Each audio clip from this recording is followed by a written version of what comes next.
Shalom. Kwa kubonyeza neno hilo lenye maandishi mekundu subscribe.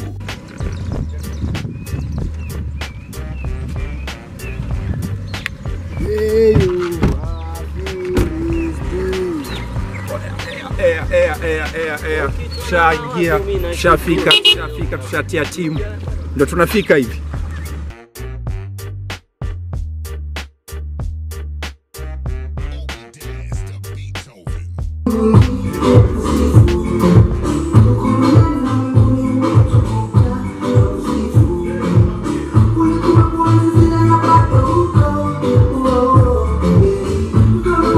Kwanza niseme karibuni sana Wafilisti, crew nzima Wafilisti karibuni. Najua kuna wengine pia hawajatokea, lakini all in all nyinyi mnawakilisha vyema.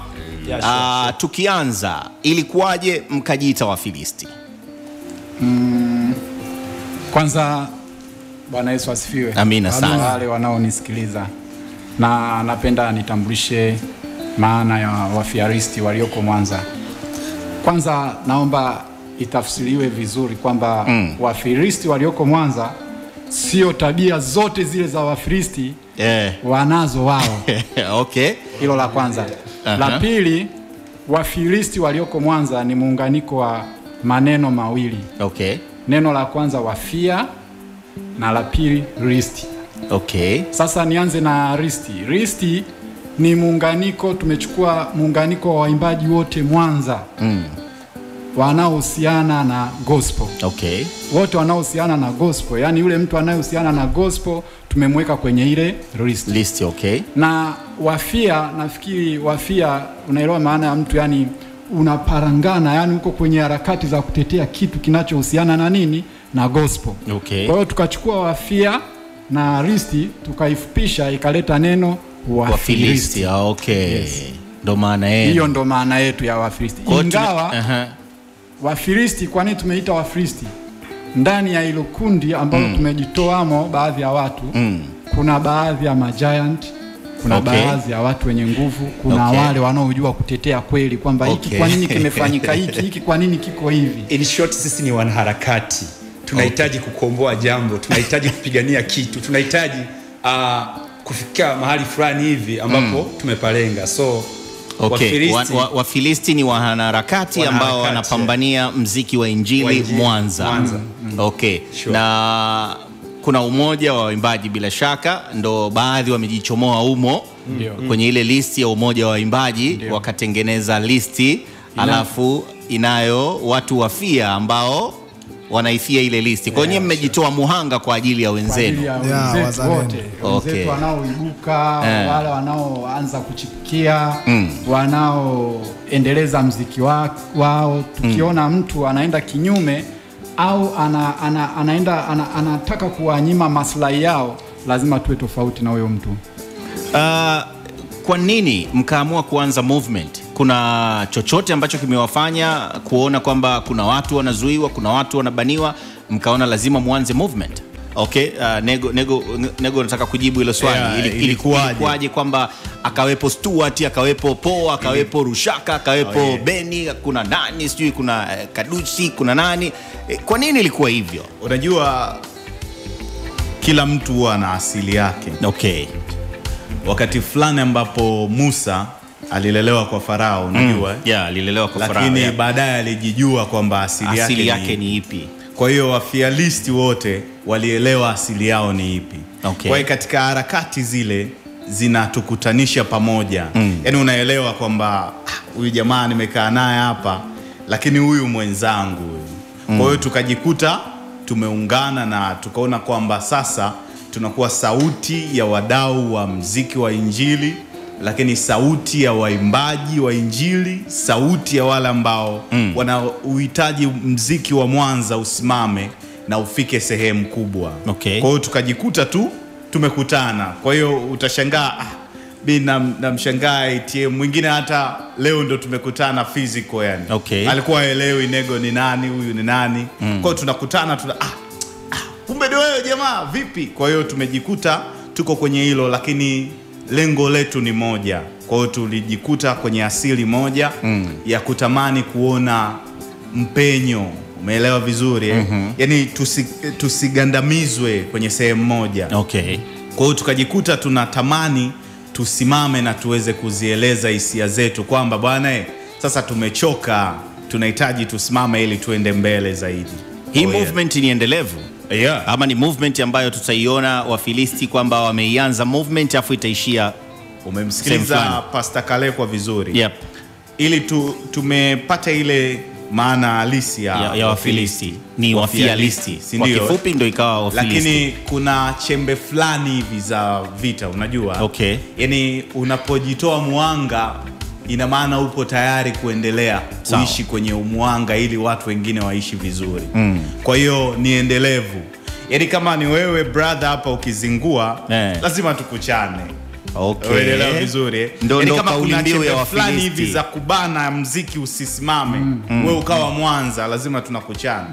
Kwamba wewe sio Mwanza. Okay. Ila ni kachembe kadogo tu kajiwe la Mwanza ambalo unawakilisha hauwezi kufanya chochote. Kwa hiyo lazima tuwe hivyo. Ni endelevu sana hii. Kuna mwanadada mmoja Arika Fungo, moja kati ya waimbaji wa nyimbo za Injili Mwanza. Movement za kwako tunazielewa, harakati zako tunazielewa. Kwanza tunasikia tumepata shemeji kutoka USA. Iko vipi?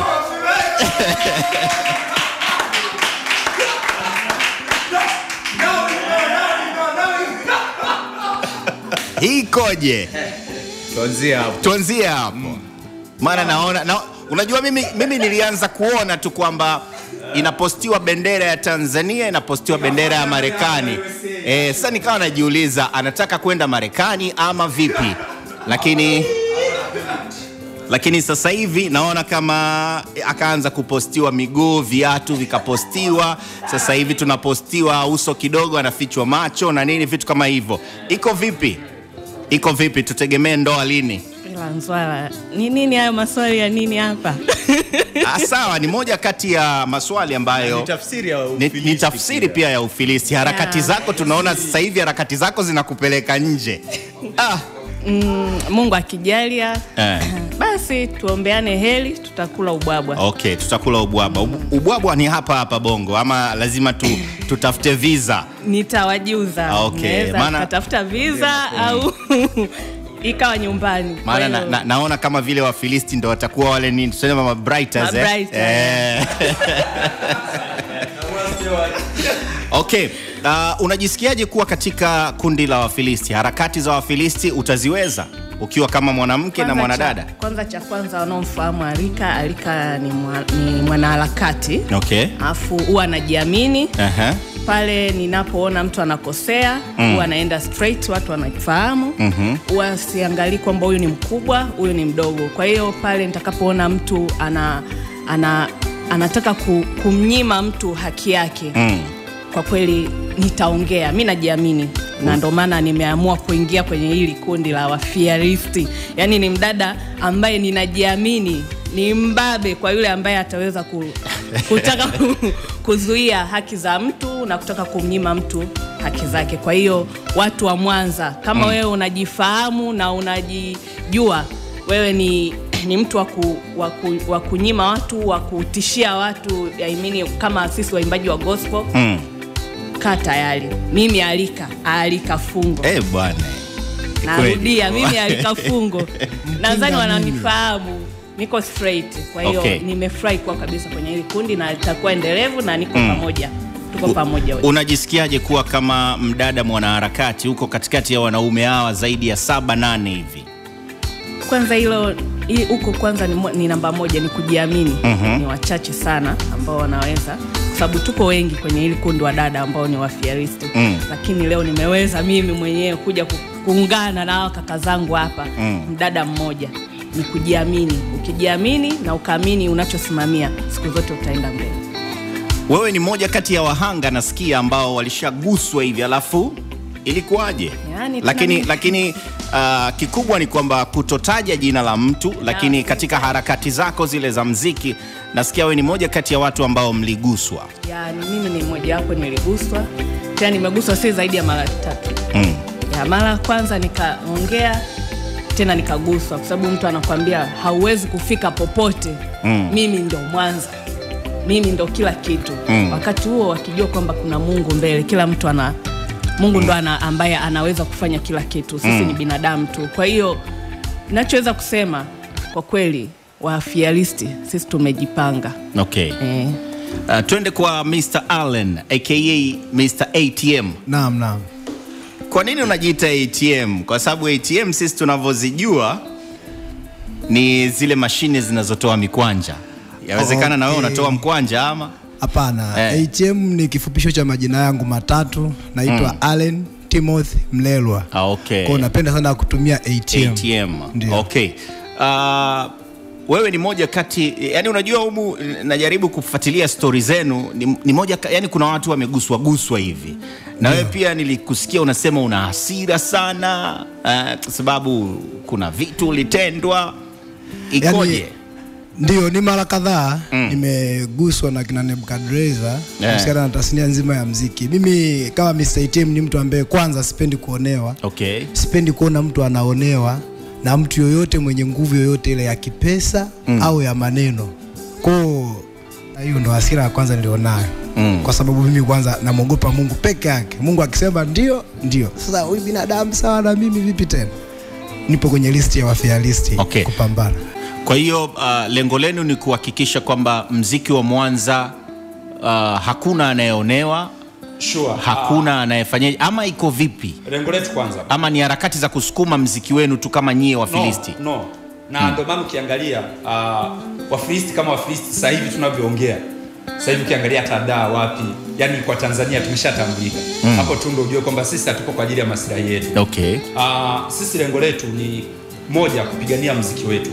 Naposema mziki wetu, yani mziki wa waimbaji wa Mwanza ufike mahali. Yani tunaposema wa Fearlist tumeamua kupambana.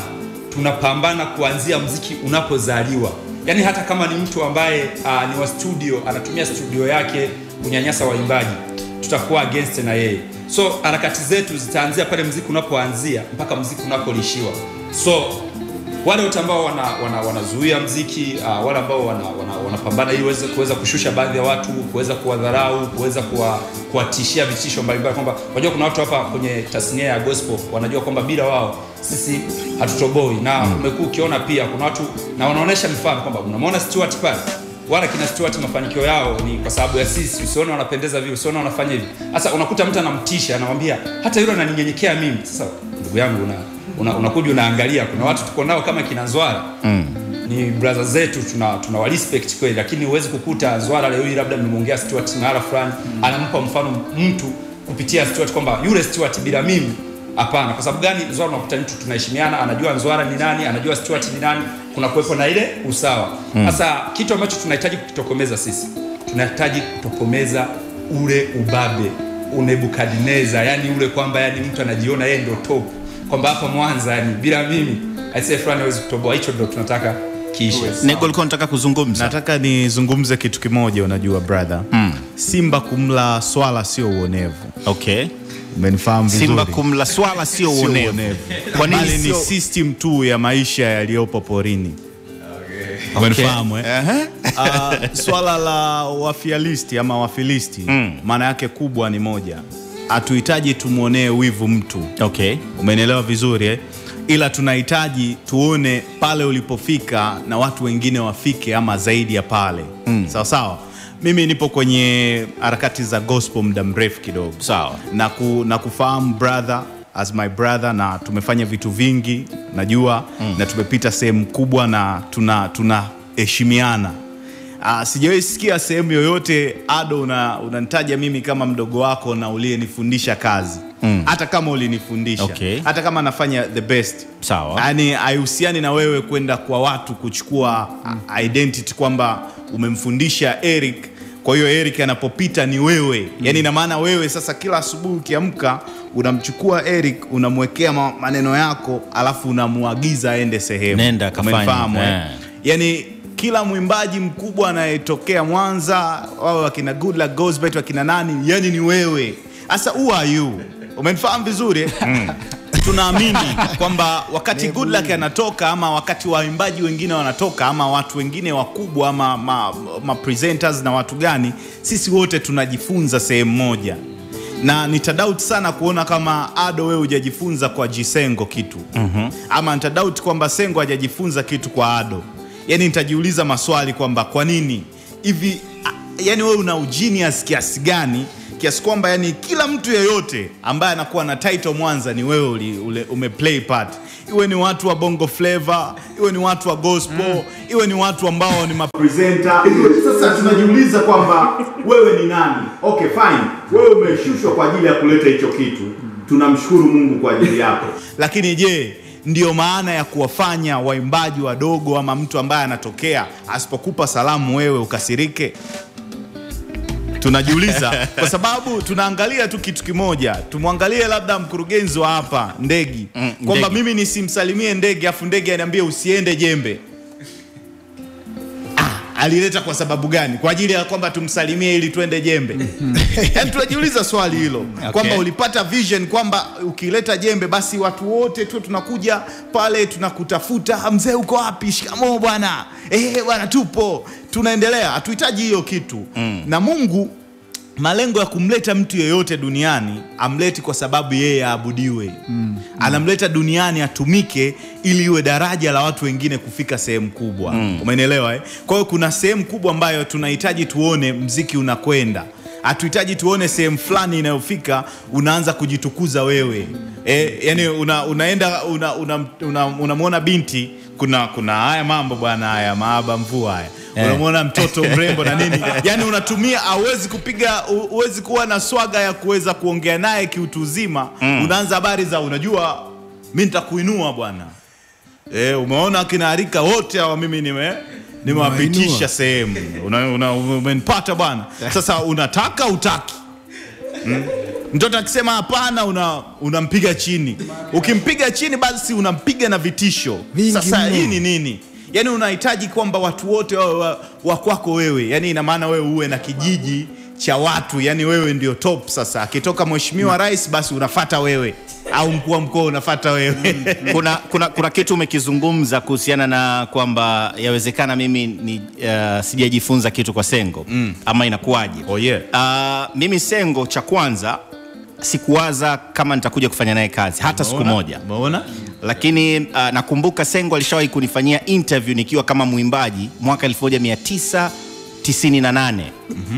Umeelewa Alinifanyia interview nikiwa kama muimbaji ama kiongozi wa Masquire, kwa sababu tulikuwa tunafanya matamasha mbalimbali katika jiji la Mwanza. Event ya kwanza ambayo nilifanya ilikuwa 97 nikiwa form 2.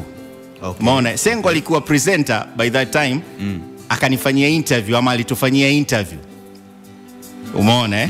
Kwa hiyo kutokea hapo tukaendelea kufahamiana hivyo. 2000 ikaenda hivyo, lakini leo nimekuja niko naye Jembe. Imagine kama ningemdharau kipindi kile. Ingekuwaje sasa hivi tunakaa meza moja tunazungumza. Na hapo Prince kwenye hiyo tuzungumzie kitu kikubwa. Tuna appreciate kila mchango wa mtu kwenye industry ya gospel. Kabisa. Sengo ana mchango mkubwa sana kwenye gospel industry. Ngoja tuseme hivi, si msifi kwa sababu ni mtu ambaye ninafanya naye kipindi, lakini ninaweza nikasema Sengo ni moja kati ya watu ambao wanatakiwa kuheshimiwa sana na waimbaji wa nyimbo za Injili Mwanza. Mimi nataka nikupe kuliko mtu yoyote. Nataka nikupe list ya watu ambao nawaheshimu as a presenter na ambao wameutambulisha muziki wa gospel. Namba 1 ni Sengo. Sure. Na sizungumzi kwa sababu nipo Jembe Gospel. Nishawahi kukutana naye mara nyingi mimi Sengo. Mara nyingi sana na naongea naye brother. Moja kati ya vitu ambavyo na ukiwauliza hata akina ATM hawamfahamu Sengo ni nani. Na sijawahi kumuona kabisa. Umeelewa vizuri? Lakini hakuna hata siku moja ambayo Sengo atakufuata wewe akwambie bwana unajua mimi bwana ndio kigogo hapa. Umeelewa? Sengo. Lakini namba 2 ni Maganga. Ni brother ambaye namheshimu na ameusupport muziki sana. Asilimia kubwa mno. Ameupeleka sehemu kubwa. Mpaka sisi tunakuja kutokea tunamuona Maganga anafanya vizuri. Umeelewa? Ulikuwa wewe pia hapo 3. Lakini yupo jamaa pia Nebukadneza. Tunaheshimu mchango wake mkubwa sana. Ni brother mimi namheshimu sana na niliongea sehemu nyingi nasema I respect him, lakini pale ambapo kuna makosa tunatakiwa tuweze kuyatengeneza. Tuangalie kwamba tunautambua mchango wenu. kwenye hii tasnia. Wapi mnawapeleka watu? Umenifahamu vizuri? Kama tunaona wakina Po wanaoweza kutoa ngoma moja, wakina Po wakapata connection, kina Po leo maisha yakanyooka, wakina Allen na wakina nani au wakina Stewart, muulize Stewart ana ngoma ngapi? Wauliza waimbaji wa gospel Mwanza wana album ngapi ambao ni masingle artist, wana album ngapi wako nazo, zimeshawapeleka wapi? Yaani mwimbaji wa nyimbo za injili ana album 5, ana hata msingi wala kiwanja. Sasa alafu tunabaki kwenye utemi. Okay fine, wewe mwenye utemi una nini? Nitegemea uwe na hama labda, pengine hauna kitu. Ndio maana sisi tunategemeana. Ndio maana point yangu inakuja, Simba kumla swala sio uonevu, ila ni system ambayo ipo inaendelea. Ina maana mimi kama presenter namtegemea mwimbaji atoe kitu kizuri ili niweze kucheza kazi yake, niweze kusimama, kwa sababu kuna watu watakaonisikiliza lakini watataka kusikia muziki mzuri. Umeelewa? Na huyu mwimbaji anamtegemea producer ili apate kitu kizuri. Ina maana tunategemeana mpaka nitakapokufikisha. Huyu mwimbaji ataenda kwenye connection itanipa mimi pesa kama shukurani. Ina maana Arika hapa akitoa ngoma kali, mimi nikaipeleka bila uonevu wowote, bila kutaka chochote kutoka kwa Arika, kuna siku nitatarajia makubwa kutoka kwake, kwa sababu connection ya Arika itanifanya mimi kuneemeka zaidi. Lakini sasa tunatengeneza Tanzania ambayo, ama Mwanza ambayo tunamtegemea presenter kama Mungu wetu kuliko kitu chochote kile. Yani mimi naanza kuandika nyimbo leo, kuna waimbaji Mwanza wadogo wanaanza kuandika nyimbo kwenye akili zao, wanamwaza Nebukadneza atafanya nini. Wakati wanaandika nyimbo wanaanza kupelekwa, wanaanza zile kutaka connection zile, brother. Kwa hiyo mimi nikisema mpo poa, safi sana mkuu. Sasa tunategemea nini? Afu unasikia mtu anakuja anatamba, umeona nimemtoa nini? Sasa hii si sawa. Kwa hiyo tunataka tuone sehemu fulani inafanikiwa zaidi ili tu balance kwenye mzani. Tuone waimbaji wakiwa na mafanikio. Leo hii tukiwaona waimbaji wameneemeka, sisi ndio mafanikio yetu. Umenielewa? Hiyo ndio furaha yetu. Yatabaki masikioni mwao yanatembea mawazo fulani. Nilitoa mfano juzi, tulikuwa tumekaa kwa Beni. Nikamzungumzia Stewart kipindi hicho. Mimi huwa namchallenge sana. Naambia kila siku nikiangalia picha zako, mdogo wangu sana usione tu mrefu nao. Nikamwambia kila siku nikiangalia picha zako nakumbuka siku moja upo getini. Na niliwahi kumwambia maneno fulani ambayo yaliishi. Nimwambia mimi leo sichukui kazi yako kuicheza, lakini nenda katengeneze. Kwa nini watu wanakudharau? Alafu badilika, simama uwe mtu fulani. Leo hii anaishi kwenye yale maneno. Umenifanya nikumbuke Stuart siku moja wakati anashuti video bana, alikuja Jembe hapa wakati anashuti video yake ya kwanza. Sasa mimi nilikuwa natoka kusoma taarifa ya habari mchana ile. Kwa hiyo nimeshuka chini hapo nikamkuta. Sasa sijui ndo yeye alikuwa ananifahamu bila shaka. Alivyoniona unajua alinikimbilia, naomba nipige picha na wewe. Sasa mimi nikawa nawaza, huyu nani? Umeelewa Mara ya pili nikakutana naye kwenye moja kati ya kituo, alikuwa anafanya interview. Yani the way alivyokuwa anaonekana kwangu nikana kwamba ananifahamu, lakini mimi simfahamu.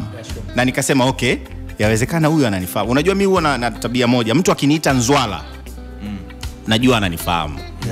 Kwa hiyo lazima, hata kama nimemsahau, lazima niende naye taratibu. Kwa hiyo inakuaga hivyo. Kwa hiyo Stuart ni moja kati ya wanaharakati kiukweli ambao ni moja kati ya waimbaji wenye nidhamu Mwanza. Naweza nikasema hivyo bila unafiki. Kama hata listi ya Nebukadneza anamfahamu. Yupo. Kwanza ile listi niliangalia mara mbili. Umeona? Kwa hiyo tuzungumze sasa harakati zenu. Tumezisikia, Watanzania walikuwa wanasubiri kwa hamu, kwa sababu Jumapili iliyopita tulizungumza kwamba Wafilisti ni watu wa namna gani watakuwepo hapa. Tumeshafahamu harakati zenu, nini ambacho mnatamani kuona kwa muziki wa Mwanza. Mnafikiria vipi sasa muziki wa Mwanza kuutoa Mwanza, kuuvusha kwenye mikoa mingine, harakati? Kwa sababu unajua si tu kwamba mnataka kupigana mziki wa Mwanza utoboe Mwanza ama muangushe ufalme fulani ambao uko Mwanza, lakini nguvu yenu nyingine ni ipi kuhakikisha kwamba mziki wa Mwanza sasa unatoka Mwanza unaenda sehemu zingine? Okay brother. Kwa kweli jambo la kwanza ambalo wasikilizaji ambao wanatusikiliza muda huu wanatakiwa lifahamu. Cha kwanza tukisema tukimwondoa Gozbert, kuna karibia miaka 4 hapa hakuna kitu kipya kingine ambacho kimesikika kutoka Mwanza. Sawa. Kwa hiyo ni jambo kwanza la kuumiza, na ukiangalia tuna waimbaji wazuri kutoka Mwanza. Jambo la kwanza ni kujiuliza shida iko wapi. Mwimbaji ili avuke sehemu inahitajika kuwepo na nguvu kati ya pande mbili, mwimbaji pamoja na presenter. Hususan watu ambao wanasupporti huu muziki wa injili, ambao watangazaji ambao wana vipindi vya gospel. Kwa hiyo wanatakiwa push namna gani? Tunapokuja hapa ama timu hii ya Wafilisti ambayo imeungana na kuzungumzia harakati hizi, zinakuja mara baada ya Nebukadreza mmoja ambaye kasimama in front na kuonekana kama yeye, bila yeye muziki wa Mwanza hauwezi ukaenda sehemu yote ile. Kuna waimbaji wachanga ambao wanajitokeza, ambao wanavunjwa moyo pengine kwa maslahi binafsi. Umeelewa? Siku moja kuna kaka mmoja, ni mtangazaji mmoja, ni mtu mkubwa tu, nilimuuliza swali moja na kuhusiana na shukrani anazozipata kutoka kwa waimbaji. Acho nikijibu ni kwamba yeye kazi yake kubwa cha kwanza, Nzwala, uko hapo. So swala wewe kumchezea mtu wimbo mwimbaji ni labda kwamba upewe hela. Hiyo ni moja ya jukumu lako wewe, kwa sababu huwezi kufanya kipindi bila kupiga wimbo. Cha kwanza inabidi tusukume kazi, na ukiangalia kwenye gospel sisi tunachokifanya ni kutangaza injili, lakini tunapotanguliza maslahi mbele ndio inapoanzia. Umenielewa? Kitu kingine ni kwamba huyu Nebukadreza ambaye mpengine mtu anasikiliza tu, ni mtu fulani ambaye amesimama na kuzuia riziki za watu wengine. Kuna testimony nyingi sana za watu ambao wanaumia kuhusu huyu mtu, na ndio maana kwenye hii timu ya Wafilisti unaona kuna watangazaji kama kina Nego hapa, kuna Uncle Paul na wengine, sawa, na pamoja na waimbaji ambao ime-include kuhusiana na kutetea hiki kitu. Kwa mfano kama watangazaji tunasupport muziki wa injili, tunapoona kitu kama hiki hapa kinaendelea, ina maana tayari kuna grupu la watu wengi nyuma wanaogopa, wanaamini watangazaji ni watu fulani. Picha mbaya ya kitu fulani kikitengenezwa, kuna watu wengine wataogopa zaidi. Sasa huyu mtu mmoja kwa nini asimame na kuzuia na ionekanike tasnia nzima kwamba watangazaji wote wana tabia 1 2 3? Kama watangazaji sisi hatuwezi kukubaliana na hilo. Lazima hatuwezi tukashindwa kula upolo kwa sababu kuna sisimizi kafia kwenye ubwabwa. Lazima Wafilisti mna maneno nyie. Mara simba kumla swala sio uonevu, mara sisimizi sio nini. Okay. Lazima sisimizi tumtoe. Okay. Ndio ambacho Wafilisti wamekiamua kwa ajili ya kumtoa sisimizi, harakati ziendelee ili wale ubwabwa uliwe. Okay. Tunatamani sana tuone hawa watu wanaofanya, tusibaki kusema tu fulani unaimba vizuri. Tunatamani tuone mafanikio kama watu wengine walivyoenda mbele. Natamani sana Nzwala leo unaongea na Stewart, yuko South Africa, ameenda kwenye mkutano. Hata ukiwa unawasiliana kwenye WhatsApp na kuencourage kwamba kweli kuna effort niliweka mwanzo. Umenielewa? Hawezi kutoka kule akafika mpaka Mwanza akashindwa kuleta t-shirt hata shukrani. Umenielewa? Lazima watangazaji ambao tunatusikiliza muda huu, wapendwa watumishi, lazima tuungane kitu kimoja, lazima tusukume muziki wa injili kwa nguvu zetu zote. Cha kwanza tutangulize kwanza kumpeleka Yesu mbele kupitia injili. Nimepokea message hapa kutoka kwa brother Maganga Gwesaga, ananiambia kunani huko. Mimi nawasikiliza hapa. Huyo Nebukadneza nitakuwa mimi? Anauliza swali. Anyway, sikia. Nebukadreza hatujamfocus mtu, ndio maana hatutaji jina. Okay. Nebukadreza inaweza kana akawa mtu yeyote yule ambaye ana nia ovu, ambaye ametanguliza maslahi yake yeye mwenyewe kuliko kutanguliza kwanza injili kupitia hii gospel. Okay. Umeelewa? Kwa hiyo kama unafanya vitu ambavyo viko kinyume, basi unaweza kuwa na yeye pengine ni branch of Nebukadneza. Ina maana moja Nzwala. Naomba niongee hapa kidogo. Sawa. Nebukadneza ambayo tunamtaja ni mtu yule adui. Okay. Hatumaanishi mtu yeyote. Lakini watu waelewe. Hapa tunarekebisha vizuri. Unapozungumzia mtu kama Maganga ni one of best presenters ambao wana support gospel hapa Mwanza. Na ni mtu ambaye kwa kweli kwa namna moja ama nyingine tuna appreciate bro, yani tunashukuru sana. Ni mtu ambaye tuna appreciate mchango wake. Lakini tukizungumzia huyu ambaye tunamzungumzia sisi, hatumzungumzii mtu kwamba ni mtu fulani, kwamba I said tunamzungumzia PK, no. Tunaizungumzia ni yule mtu ambaye anazuia harakati za gospel, kwamba gospel isifike mahali. Okay. Na anataka yeye aonekane, yani bila yeye hakuna kitu chochote kinachoweza kufanyika hapa Mwanza.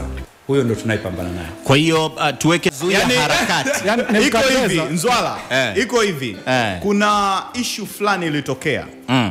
ya baadhi ya mapasta ambao wanawachukua waimbaji wanaenda kufanya huduma kwenye mikutano ama kwenye vitu mbalimbali, then wale mapastors wao kama wakienda kule huwa wanapata bahasha. Lakini wale mapastors wanaishia kuwapa waimbaji change jero. Nebukadreza huyo. Kwa hiyo huyo sasa ni Nebukadneza. Ndio tunawazungumza. Umenifahamu? Kwa hiyo wapo manebukadneza wengi ambao masanamu yao lazima yaangushwe mwaka huu na gospel itembee. Sinajulikana kwamba Nebukadreza alikuwa ni nani. Ni yule aliyekuwa anakamata watu. Kwa mfano kuna tukio moja alifanya Nebukadreza, alikamata watu ambao walikuwa wanamjua Mungu. Daniel, Shadrach, Meshach na Abednego. Akawatupia wapi? Kwenye tanuru la moto. Tanuru la moto. Je, walikuwa na hatia? Hawakuwa na hatia. Sasa ndio huyo tunayemwongelea. Na kwa kuongezea hapo labda na nadhani Nzola unaona kabisa tumefeli. Mwanza tumefeli kufanya mziki wetu, yani kufika ile sehemu ambayo tulikuwa tunatakiwa kufika. Kwa sababu mwisho wa siku sisi mapresenter wa vituo mbalimbali vya radio kuungana, nia na madhumuni ni kuhakikisha tunaufikisha basi mziki wa gospel pale unapotakiwa. Mwisho wa siku tumeona wapo watu ambao kama wanavyosema manebukadreza wengi sana ambao wanaubinya mziki, tunashindwa kufikia malengo ambayo tumeyapanga. Kama ukiangalia event za Mwanza ambazo zinafanyika kwa waimbaji, mwisho wa siku wanaishia kupewa buku 2, buku 3, buku 5. Unaona? Tutakuwa yani hatufanyi kile kitu ambacho tunapaswa kufanya. Lakini mwisho wa siku tunapoamua kuungana na kuamua kutengeneza kitu inaitwa Wafia List. Naamini kuna vitu vipya vitazalishwa, naamini kama 2020 hapa na imani kuna vitu vingi ambavyo vitafanyika kupitia Wafia List, lakini wale manebukadreza wote na imani watakuwa wamelazwa, tumewafunika na tutafanya vitu vikubwa ambavyo hata Mungu vitakuwa vinampendeza. Kuna mtu ana neno na naona time inatutupa mkono kidogo. Lakini pia chenye naweza kuongezea hapo kwamba watu wasifikiri tu kwamba tunahitaji kupambana tu na watu kama hao. Lakini hawa Wafilistia tuna mikakati mingi sana ambayo mwaka huu 2020 tutaifanya. Moja wapo ya mikakati ambayo tunahitaji kufanya revolution ya matamasha mengi sana ndani ya jiji la Mwanza. Yaani tunahitaji Mwanza ipambwe na muziki, watu waweze kujua kwamba gospel wana gospel wameamua kufanya muziki sasa. So tutakuwa na revolution, tutakuwa na matamasha mengi, tutakuwa na tour nyingi, lakini pia kuna kitu tutajikita kwenye kusaidia jamii. Tutajikita kwenye kusaidia wahitaji, watu mbalimbali ambao wako kwenye shida, kutembelea wazee na watu wasiojiweza. So hao Wafilisti sio kwamba tu ni Wafilisti, kama tulivyosema ni harakati, wapigania harakati ambao wanahitaji kuikomboa gospel iliko rara sasa, kuiweka mahali ambapo inatakiwa. So katika kuikomboa pia tutajihusisha na jamii, tutafanya matamasha mengi, lakini pia tutasaidia wahitaji. Zaidi tunahitaji support kutoka kwa watu mbalimbali, tunahitaji watu waweze kufuatilia gospel kwa Mwanza, waweze kufuatilia vijana wao YouTube, waweze kufuatilia nyimbo zetu. Pia tunapohitaji kufanya mambo yetu, tunahitaji support pia ya jamii. So mimi nahisi tukifanya hivyo gospel tutaiona mbali sana. Lakini pia na malengo ya kuifikisha nje ya Tanzania hadi huko Ulaya tutafika. Allen, mimi niseme tu neno moja kwamba wahanga wenzangu tumepata ukombozi. Sasa Wafialisti tupo kazini, tukiongozwa na Mungu mambo yatakuwa mazuri kabisa. Usilie, usipate shida, tuwasiliane, tuungane katika harakati, tumtangulize Mungu mbele, mambo yatakuwa mazuri. Amen. Nego, neno lako? Moja tu kwamba muziki unatuhitaji watu wote ili tuweze kufika sehemu kubwa. Kwa hiyo tusitake sana kujimwamba fai na kuonyesha kwamba sisi tuna uwezo ama bora kuliko wengine. Hivyo. Rushaka pia? Mimi neno langu la mwisho ni kwamba ukifanya jambo lolote linalohusiana na gospel, kitu cha kwanza mshirikishe Mungu. Ndio hilo. Brother Maganga anasema hapa kwamba anawapa ofa, anaomba wiki ijayo mumtembelee kwake. Amina. Lakini pia Zwara, kitu hapo ambacho tunaweza kuna kitu nimesahau. Unajua bwana, wanasema kwanza hapo mmetufadhili sana yani mpaka kufika hapa Jembe ni Jembe. Nipende kutoa shukrani za dhati sana yani kuwakilisha Wafilisti wote kwamba tunashukuru sana, tunaishukuru Jembe Media, tunaishukuru sana crew nzima ya Jembe, tunakushukuru sana Nzwala, tunamshukuru sana Jisengo. Bro, popote ulipo, respect, umesupport sana. Nilikuwa naona amepost Instagram status na wapi ameshare kwenye groups. Makofi sana Nzwala, Mungu akubariki sana bro, umekuwa pamoja nasi kwa harakati za gospel. Tuna appreciate sana. Yani hata mimi Stuart ninapokuwa mahala kikaa hivi waga naona kwamba Mungu ni mwema iseni na familia nyuma. Shukrani bana, asanteni sana, tumefurahi kuwa na nyie, lakini pia kama mnafanya harakati za kusogeza mziki, basi na sisi tuko ndani ya kundi la Wafilisti kuhakikisha kwamba tuna support. Kwa hiyo bila shaka mimi naamini kwamba Sengo ni Mfilisti pia, kwa sababu yuko katika harakati za kuhakikisha kwamba mziki wa Mwanza unasonga mbele. Kikubwa ndio hicho, kumdondosha ile Nebukadneza. Nebukadneza kama walivyotufahamisha si mtu, kwa hiyo usitoke na tafsiri ya kwako mwenyewe ambayo unaifahamu. Nebukadneza wao wanasema ni yule ambaye ni mtu yoyote ambaye anarudisha nyuma maendeleo ya mziki wa injili hapa katika jiji la Mwanza. Hashtag yetu kubwa Nzwala ni mdondoshe Nebukadneza. Okay, hashtag ni mdondoshe Nebukadneza. Shalom. Kwa kubonyeza neno hilo lenye maandishi mekundu subscribe.